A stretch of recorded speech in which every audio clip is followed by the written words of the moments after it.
నమస్తే, welcome to NH TV. జై భారత్. ఈ మధ్య కాలంలో టాలీవుడ్ స్టార్ హీరో రామ్ చరణ్ ఓ వివాదంలో చిక్కుకున్నారు. అదేంటంటే అతను ఈ మధ్యనే కడప దర్గాకు వెళ్ళి సందర్శించుకున్నారు, లోపలికి వెళ్ళారు. మామూలుగా అయితే కడప దర్గాకు రామ్ చరణ్ వెళ్తే అందులో అంత పెద్ద వార్త ఏముంది, దాని గురించి పెద్దగా మాట్లాడుకోవాల్సినటువంటి అవసరం కూడా లేదు. అతను నచ్చింది, అతను వెళ్ళారు అనుకోవచ్చు. కాకపోతే ఇక్కడ సమస్య ఏమొచ్చిందంటే, వివాదం ఎందుకు వచ్చిందంటే, అతను అయ్యప్ప మాలధారణలో ఉన్నారు. అయ్యప్ప మాలధారణలో ఉండి కడప దర్గాకు లేదా ఏ దర్గాకైనా వెళ్ళడం తప్పు. అయ్యప్ప స్వామివారి నియమ నిబంధనలు కొన్ని ఉంటాయి కదా, ఆ మండల దీక్షలో ఉన్నటువంటి వాళ్ళు కొన్ని నియమ నిబంధనలు, చాలా కఠినమైనటువంటి నియమాలు ఉంటాయి. నెలపైన నిద్రించాలి, తర్వాత ఎన్ని గంటలకు నిద్ర, చాలా కఠినమైనటువంటి నియమాలు ఉంటాయి. ఆ మండల దీక్షలో ఉన్నన్ని రోజులు కూడా స్వాములందరూ కూడా అది తూచా తప్పకుండా పాటిస్తారు. అయితే ఇప్పుడు రామ్ చరణ్ అయ్యప్ప మాలలో ఉండి కడప దర్గాను సందర్శించడం చాలా పెద్ద తప్పు అని చెప్పి, అతను చేసింది తప్పు కాబట్టి క్షమాపణ చెప్పాలి అంటూ చాలామంది సోషల్ మీడియాలో, మెయిన్ స్ట్రీమ్ మీడియాలో గురుస్వాములు కానీ, అయ్యప్ప భక్తులు కానీ, చాలామంది హిందూ సంఘాలకు చెందినటువంటి వ్యక్తులు కూడా రామ్ చరణ్ని విమర్శిస్తున్నారు. కొంతమంది ట్రోలింగ్ చేస్తున్నారు, కొంతమంది తిడుతున్నారు.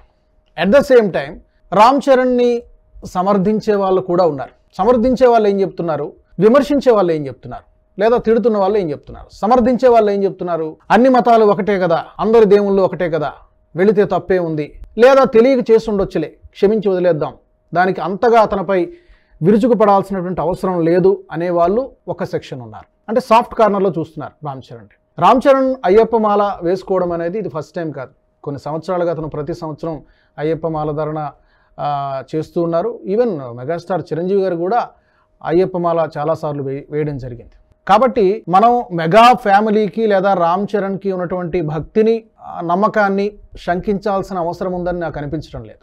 బహుశా ఒకవేళ అది తప్పే అయితే కనుక అది ఆ నియమ నిబంధనలకు సంబంధించి అతనికి పూర్తిగా అవగాహన లేకనో తెలియకనో చేసి ఉండొచ్చు. I may be wrong, you can correct me comments రూపంలో. అయితే రామ్ చరణ్ అక్కడికి ఎందుకు వెళ్ళారు, ఎందుకు వెళ్లాల్సి వచ్చింది అంటే, దీని మీద మరొక వాదన కూడా వినిపిస్తుంది. ఎక్కడ కన్ఫర్మ్డ్ న్యూస్ లేదు. ఏఆర్ రెహమాన్ మ్యూజిక్ డైరెక్టర్ ఆహ్వానం మేరకే రామ్ చరణ్ కడప దర్గాకు వెళ్ళి సందర్శించుకున్నారు. సందర్శించడం మాత్రమే కాదు, అక్కడ మౌల్వీలు ఉంటారు కదా, దర్గాలో మౌల్వీలు ఉంటారు కదా, ఆయన సూచన మేరకు లోపలికి వెళ్ళిన తర్వాత ఆ నుదుటిన ఉన్నటువంటి బొట్టును కూడా రామ్ చరణ్ తుడిచేశారు. ఒక హిందువై ఉండి, ఒక అయ్యప్ప మాలలో ఉండి, అలా ఎలా మీరు సెక్యులరిజం పేరుతో దర్గాలోకి వెళ్ళడమే తప్పు, అసలు వెళ్ళిన తర్వాత కూడా ఆ నుదుటిన ఉన్నటువంటి ఆ బొట్టుని ఎలా తుడిచేస్తారు, ఇది చాలా పెద్ద తప్పు. దీనికి కొంతమంది ఘాటుగా అతను మాల తీసేసి క్షమాపణ చెప్పాల్సిందంటూ చాలామంది సోషల్ మీడియాలో కామెంట్లు, వీడియోలు ఇవన్నీ కూడా రిలీజ్ చేస్తున్నారు. అయితే ఏఆర్ రెహమాన్ పిలిచారా లేదనే దానికి సంబంధించి అక్కడ కన్ఫర్మ్డ్ న్యూస్ లేదు. ఎందుకంటే ఆ వీడియోస్లో కానీ ఆ ఫొటోస్లో కానీ ఎక్కడ ఏఆర్ రెహమాన్ లేరు. కానీ పిలిచినంత మాత్రమే పక్కనే ఉండాలనేటువంటి నియమం కూడా ఏమి లేదు. అయితే గతంలో ఒకటి జరిగింది. సూపర్ స్టార్ రజనీకాంత్ కూడా ఏఆర్ రెహమాన్ పిలుపు మేరకు, ఆహ్వానం మేరకు అక్కడ కడప దర్గాను సందర్శించుకోవడం జరిగింది. మనకు ఇప్పుడు కూడా నెట్లో కొడితే ఆ ఫొటోస్ కానీ విజువల్స్ కానీ కొన్ని మనకు కనిపిస్తాయి. అయితే ఆ సందర్భంలో మాత్రం సూపర్ స్టార్ రజనీకాంత్ పక్కనే ఏఆర్ రెహమాన్ ఉన్నారు. అది తలకేదో ధరిస్తారు కదా, టోపీ, అది ధరించి ఆ లోపల దర్గాని వెళ్ళి సందర్శించుకోవడం జరిగింది. అలా జరిగినప్పుడు ఎవరో ఒకరు అడిగారంట, రజనీకాంత్ని కొంతమంది అడిగారంట, మీరు సరే ఏఆర్ రెహమాన్తో మీకున్నటువంటి అభిమానమో సాన్నిహిత్యం ద్వారా అతను పిలిస్తే, ఆహ్వానిస్తే మీరు కడప దర్గాకు వెళ్ళారు, బాగానే ఉంది, కానీ మీరు ఆహ్వానిస్తే ఏఆర్ రెహమాన్ ఏదైనా హిందూ ఆలయానికి, ఫర్ ఎగ్జాంపుల్ తిరుపతి వెంకటేశ్వర స్వామి ఆలయానికి వచ్చి అతను దర్శనం చేసుకుంటారా వెంకటేశ్వర స్వామిని అని రజనీకాంత్ని అడిగారు. మేబీ రజనీకాంత్ దగ్గర ఆన్సర్ ఉండకపోవచ్చు, మేబీ నో.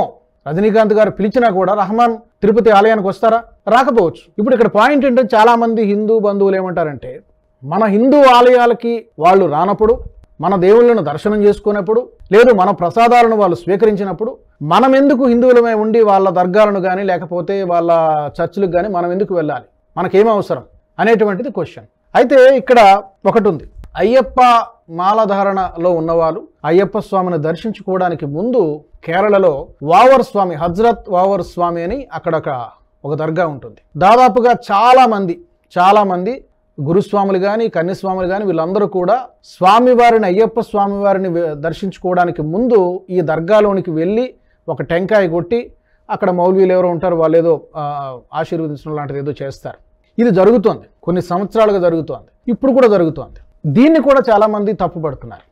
అయ్యప్ప స్వామిని దర్శించుకోవడానికి వెళ్ళడానికి ముందు ఆ దర్గా ఈజ్ నథింగ్ బట్ సమాధి. సమాధిని దర్శించుకోవాల్సినటువంటి అవసరం ఏముంది, అది అపవిత్రం కదా అనేటువంటి వాళ్ళు చాలా మంది ఉన్నారు. తాజాగా రాజా సింగ్ గారు కూడా ఒక వీడియో విడుదల చేశారు. చాలా మంది తెలియక చేస్తున్నారు, ఈవెన్ గురుస్వాములు కూడా తప్పు చేస్తున్నారు, ఇది మానుకోండి ఎక్కడించైనా అంటూ రాజా సింగ్ గారు హిందువులందరికీ కూడా ముఖ్యంగా అయ్యప్ప స్వాములకు ఒక పిలుపునిచ్చారు. ఇంతవరకు తప్పు జరిగింది, ఇక ముందు అది చేయకండి. ఆ వావర్ స్వామి ఎవరు, అతను ఒక ముస్లిం కదా, అది ఒక దర్గా కదా, సమాధి కదా. మామూలుగా మనం ఎక్కడైనా సమాధికి వెళ్తే స్నానం చేస్తాం, శుభ్రం చేసుకుంటాం. అలాంటిది అయ్యప్ప స్వామిని దర్శించుకోవడానికి వెళ్లే ముందు ఒక సమాధిని దర్శించుకుని వెళ్ళడం ఏంటి? కానీ మరి కొన్ని సంవత్సరాలుగా జరుగుతోంది. చాలా మంది స్వాములు అక్కడికి వెళ్తారు, 90% మంది బహుశా అక్కడికి వెళ్తారని చెప్పి చాలా మంది స్వాములతో నేను కూడా మాట్లాడడం జరిగింది. అక్కడికి వెళ్తాము, అక్కడ ఒక టెంకాయ కొడతాము, ఆ తర్వాతనే అయ్యప్ప స్వామిని దర్శించుకుంటామని చెప్పి. అసలు వావర్ స్వామికి సంబంధించి కూడా చాలా కథనాలు ఉన్నాయి. అయ్యప్ప స్వామి వావర్ స్వామి స్నేహితులని, లేదా పందల రాజ్యంలో అతను దండెత్తినప్పుడు అయ్యప్ప స్వామి అతను ఓడించిన తర్వాత వాళ్ళిద్దరూ స్నేహితులయ్యారని ఒక కథనం. లేదు అతను ఒక బౌద్ధ సన్యాసి అని కొంతమంది చెప్తారు, సముద్ర దొంగ అని మరికొంతమంది చెప్తారు, పాండ్య రాజ్య సైనికుడని మరికొందరు చెప్తారు. ఈ వావర్ స్వామికి సంబంధించి రకరకాల కథనాలు ఉన్నాయి. ఎందుకంటే ఇప్పుడు 11వ శతాబ్దంలో జరిగింది కాబట్టి దానికి ఆధారాలు చూపించడం కష్టం. ఇది హిందూ ముస్లింల స్నేహానికి ప్రతీక అని చెప్పి మరికొంతమంది చెప్తారు. సో ఏదేమైనా కూడా ఈ ఉదంతానికి సంబంధించి రామ్ చరణ్ తప్పు చేశాడు అని చాలామంది అంటున్నారు. మరి తప్పు చేస్తే గనక తెలిసి చేశారా, తెలియకుండా చేశారా, అసలు తప్పేనా కాదా అనేది ఒకటి. మరొక రకాల రాధా మనోహర్ దాస్ లాంటి వాళ్ళు సరే కరెక్ట్ చేద్దాం, గైడ్ చేద్దాం, తెలియక చేశాడేమో, అంత మాత్రాన అతనిపై విరుచుకుపడాల్సినటువంటి అవసరం ఏముంది? ఇప్పుడు రజనీకాంత్ గారు చేశారు, రజనీకాంత్ని కూడా తిడతామా? మన వాళ్ళు అందరికీ అన్ని విషయాలు తెలియాలని లేదు కదా, తెలియక చేసినప్పుడు దాన్ని మనం సరిదిద్దుకోవాల్సినటువంటి అవసరం ఉంది. అసలు ఇంకో మాట ఆయన ఏమన్నారంటే రాధా మనోహర్ దాస్, అది అసలు దర్గానే కాదు, వెంకటేశ్వర స్వామి గుడి అది. అసలు ఈ దేశంలో ఉన్నటువంటి చాలా మసీదులు, దర్గాలు కూడా ఆక్రమించబడి ఒకప్పుడు అవి హిందూ ఆలయాలు, వాటిని కూల్చేసి వాటి మీద దర్గాలు వెలిసాయి, వాటి మీద మసీదులు వెలిసాయి. ఇదంతా కూడా చరిత్ర అని చెప్పి చాలామంది అంటూ ఉన్నారు. అది ఇంకా వేరే సబ్జెక్ట్, అది దాంట్లోకి నేను పోదలుచుకోలేదు. సరే, పర్టికులర్గా ఈ వీడియో చేయడానికి ముఖ్యమైనటువంటి కారణం మీ అభిప్రాయాలను తప్పకుండా కామెంట్ల రూపంలో తెలియజేయండి. First of all Ram Charan చేసింది తప్ప ఒప్ప, కరెక్టేనా? అలాగే మీరు గమనిస్తే రామ్ చరణ్కి ఒక చిన్న పాప ఉంది, కూతురు. పేరేం పెట్టారంటే క్లీంకారా అని పేరు పెట్టారు. క్లీంకారా అంటే అమ్మవారి శక్తి స్వరూపునికి మరొక పేరు అంటారు. దానికి ఇంకొక ఏంటంటే లలితా సహస్రనామంలో 622వ పేరు నామం అది. కాబట్టి చాలా మంచి పేరు అది. కాబట్టి హిందువుల పట్ల, హిందూ దేవతల పట్ల, దేవీ దేవతల పట్ల అతనికి నమ్మకం లేకపోతే ఇవేమీ ఉండవు. కాబట్టి ఆ విషయాన్ని అంటే ఘాటుగా విమర్శించే వాళ్ళు ఎవరైనా కూడా ఉంటే డెఫినెట్గా అది కొంచెం గుర్తుపెట్టుకోవాలి. బహుశా తప్పు జరిగి ఉంటే కనుక డెఫినెట్గా అది సరి చేసుకోవాల్సిందే, దాంట్లో ఏం సందేహం లేదు.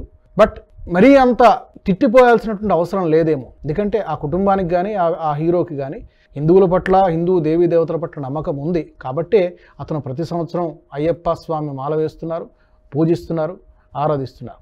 చాలామంది ఏంటంటే అతను సెలబ్రిటీ కాబట్టి అతనే తప్పు చేస్తే అతను చూసి చాలామంది అయ్యప్ప భక్తులు లేకపోతే యువకులు మాల వేసుకున్నటువంటి వాళ్ళు మళ్ళీ అదే తప్పు చేస్తారు కదా, ఇలా చేస్తే ఎలా ఒక సెలబ్రిటీకి బాధ్యత ఉండాలి కదా అని చెప్పి విమర్శిస్తూ ఉన్నారు.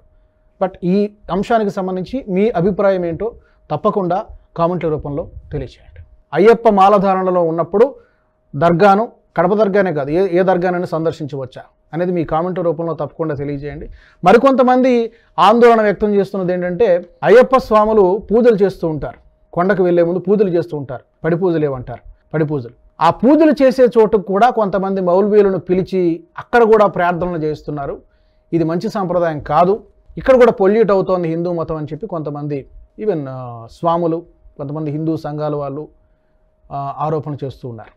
మరి ఈ అంశానికి సంబంధించి మీ అభిప్రాయాలను తప్పకుండా కామెంట్ల రూపంలో తెలియచేయండి. మరొక వీడియోలో మరొక అంశంతో మళ్ళీ నేను మిమ్మల్ని కలుస్తాను. Keep watching NH TV. జై హింద్. ఈ వీడియో మీకు నచ్చినట్టయితే లైక్ చేయండి, 10 మందికి షేర్ చేయండి. అలాగే కామెంట్ల రూపంలో మీ అభిప్రాయాలను మాతో పంచుకోండి. Nationalist hub group of channels ను సబ్స్క్రైబ్ చేసుకుని తెలుగునాట జాతీయవాద జర్నలిజాన్ని ప్రోత్సహించండి. ఈ వీడియో కింద ఉన్న బెల్ ఐకాన్ పై క్లిక్ చేయడం మర్చిపోవద్దు.